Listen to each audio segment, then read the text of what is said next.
नमस्कार।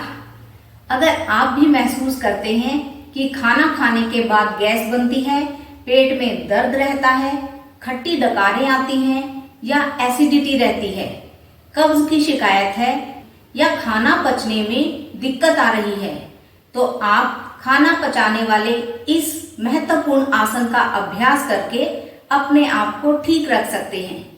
इस आसन को हम वज्रासन या थंडरबोल्ट पोज के नाम से जानते हैं। खाना खाने के तुरंत बाद किया जाने वाला ये बहुत ही इम्पोर्टेंट आसन है। इसे करते हुए हमें केवल ये ध्यान रखना है कि जिनके घुटने में दर्द है या किसी प्रकार की चोट लगी है वे इस आसन का अभ्यास न करें। बाकी हर कोई इस आसन को आराम से कर सकता है। इसको किस तरह से करना है, इसकी सही विधि क्या है, ये मैं आपको बता रही हूँ। साथ में मैं बताऊंगी कि मॉडिफिकेशन के साथ इसको कैसे करते हैं। वज्रासन करने के लिए पहले दंडासन में बैठें। अपने दोनों पैरों को आगे की तरफ फैलाकर ऐसे बैठें। कमर के भाग से सीधा, रीढ़ बिल्कुल सीधी रहे। दोनों हाथों को हम ऐसे रखेंगे, अपनी रीढ़ को तान कर रखेंगे। इसको दो तरीके से हम कर सकते हैं। पहला कि अपने हाथों को अपने दाईं तरफ इस तरह रखें, अपने पैरों को बाईं तरफ से मोड़ें और फिर इन पैरों को ऐसे लाते हुए इनके ऊपर बैठें। जब हम इनके ऊपर बैठेंगे तो हमारे अंगूठे मिले रहेंगे और एड़ियां खुली होंगी। मैं आपको पीछे से दिखाती हूं। देखिए, ऐसे अंगूठे आपस में मिले होंगे और ये एड़ियां खुली होंगी। इन दोनों एड़ियों के बीच में अपने हिप्स को ऐसे रखते हुए बैठना है। कमर ऐसे सीधी रहेगी। जब हम इस आसन का अभ्यास करते हैं तो हमारी रीढ़ मजबूत बनती है।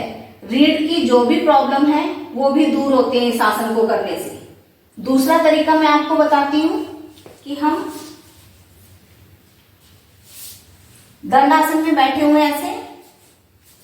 दंडासन में बैठने के बाद एक एक पैर को मोड़ेंगे और फिर उसके ऊपर हम बैठेंगे। दाएं पैर को ऐसे मोड़ेंगे, पैर को ऐसे पकड़ के यहां से ऐसे मोड़ते हुए अंगूठे के भाग को अंदर की तरफ और एड़ी के भाग को बाहर की तरफ रखेंगे। बाएं हाथ को नीचे रखेंगे, बाएं हाथ का सहारा लेते हुए थोड़ा सा ऊपर उठेंगे और अपने हिप को अपनी दाएं पैर की एड़ी के ऊपर ऐसे टिका देंगे। अब दाएं हाथ से जमीन पर रखते हुए थोड़ा सा सहारा लेंगे, बाएं हाथ से बाएं पैर को पकड़कर ऐसे मोड़ेंगे और इसको भी पीछे रख देंगे। पोजीशन वही आएगी, अंगूठे मिले होंगे और एड़ियां बाहर की ओर खुली हुई, इसके बीच में बैठना है। आगे से ये पोजीशन बनेगी, दोनों घुटने आपस में मिले रहेंगे। हमें ऐसे बैठना है कि हमारे नीचे वाला ये पैर, पिंडलियां भी दबेगी और हमारी एड़ी भी दबेगी, पूरा ये पैर दबा होगा। जो थोड़े से हेल्दी हैं या जिनकी थाइस थोड़ी सी मोटी है, उनको बैठते हुए ऐसा महसूस होगा कि वो पूरी तरह से यहाँ पर नहीं बैठ पा रही हैं। मॉडिफिकेशन के साथ बताऊंगी ताकि वो भी आराम से इस आसन का अभ्यास कर लें। जब वो शुरू में बैठते हैं तो उनको महसूस होता है कि वो इस तरह से बैठे हुए इस भाग से पूरी तरह से इस तरह नीचे टिक कर नहीं बैठ पा रहे हैं। सबसे पहले तो ये कि वे अपने घुटने के नीचे किसी चीज का इस्तेमाल करें। तौलिया या चादर लेकर वो इस आसन का अभ्यास कर सकते हैं। मैं करके बताती हूँ। इसके लिए हम एक टॉवल और एक तकिए का प्रयोग करेंगे। इस टॉवल को इस तरह से ऐसे बिछाना है। इसके ऊपर हम अपने घुटने रखेंगे ताकि घुटने के इस भाग पर हमें दर्द महसूस ना हो। इस तरह पीछे बैठें। यहाँ पर टॉवल हमने बिछाया, इसके ऊपर हमें अपने घुटने रखने हैं।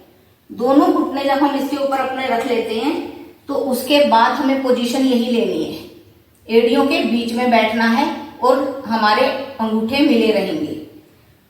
कोशिश करें कि अपने दोनों घुटने पास पास रखें, थाइस को मिलाने की कोशिश करें। अगर शुरू में ऐसा नहीं कर पा रहे हैं तो कोई बात नहीं, धीरे धीरे प्रैक्टिस के साथ आपकी थाइस भी मिलने लगेगी और आप अपनी एड़ियों के बीच में भी बैठने लगेंगी। ऐसे टॉवल रखने के बाद आप क्या अभ्यास कर सकते हैं कि इस कुशन को आप अपने पैरों के बीच में रखें। शुरू में तकिए को बिल्कुल अंदर की तरफ ना रखें, ऐसे बाहर की तरफ रखें और इसके ऊपर बैठने की कोशिश करें।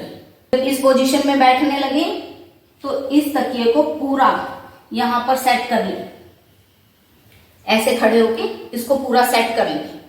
फिर धीरे धीरे इसके ऊपर बैठने की कोशिश करें और आप देखेंगे कि आप पूरी तरह से वज्रासन में बैठ पा रहे हैं। कमर के भाग से सीधा बैठें, ऐसे आगे की ओर ना झुकें। जब हम इस तरह से वज्रासन में बैठने लगते हैं और धीरे धीरे समय को बढ़ाते हुए 10 मिनट तक अभ्यास कर लेते हैं तो हमारा भोजन आराम से पचने लगता है। जो भी हम खाते हैं वो पच जाता है। एसिडिटी, गैस और कब्ज की समस्या से हमें छुटकारा मिलता है। इसके साथ साथ हमारे पैरों की मांसपेशियां स्ट्रॉन्ग बनती हैं, पिंडलियों की मांसपेशियां स्ट्रॉन्ग बनती है और टखने की मांसपेशियां भी स्ट्रॉन्ग बनती है।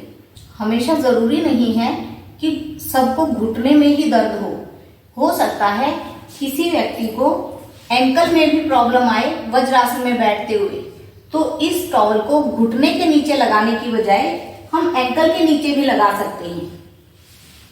इस तरह से टॉवल को रखें और वज्रासन में बैठते हुए कोशिश करें कि हमारे एंकल इसके ऊपर टिके।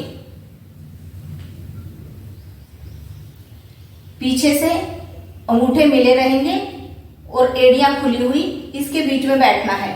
जब एंकल के नीचे आप टॉवल लगाकर बैठते हैं तो एंकल में दर्द नहीं होगा।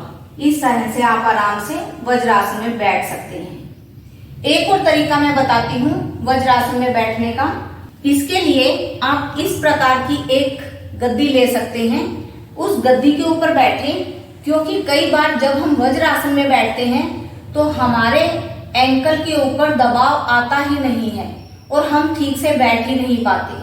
तो इस तरह गद्दी के ऊपर अगर बैठेंगे तो एंकल से ऊपर का भाग हमें इस गद्दी के ऊपर रखना है और इन पंजों को नीचे की तरफ लटका के रखना है। इन पंजों में आपस में मिलाएं, इनको अंगूठे मिले रहेंगे और एड़ियां खुली रहेंगी, इसके बीच में बैठना है। जब आप इस तरह से एंकल को लटका कर रखते हैं और घुटने तक का भाग गद्दी के ऊपर होगा तो स्टार्टिंग में इस तरह से बैठकर वज्रासन की प्रैक्टिस करने में बहुत हेल्प मिलेगी। इस तरह जब हम वज्रासन की प्रैक्टिस करते हैं तो हमारा खाना ठीक प्रकार से पच जाता है।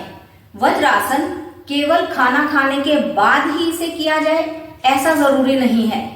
खाना खाए बगैर या खाली पेट भी इस आसन का अभ्यास हमें बहुत लाभ देता है। यह केवल एक आसन ही नहीं है जिसमें बैठकर हम अपने खाने को पचा पाते हैं, यह हमारे मस्तिष्क को भी शांत करता है। यह एक ध्यान की मुद्रा भी है। जब हमें ध्यान लगाना होता है तब भी हम वज्रासन में बैठकर ध्यान लगा सकते हैं। 5 से 10 मिनट तक वज्रासन में बैठने का अभ्यास करने में निपुण हो जाएं तो ये हमें बहुत लाभ पहुंचाने वाला है। वज्रासन की प्रैक्टिस करते रहें, योग करें, स्वस्थ रहें। धन्यवाद।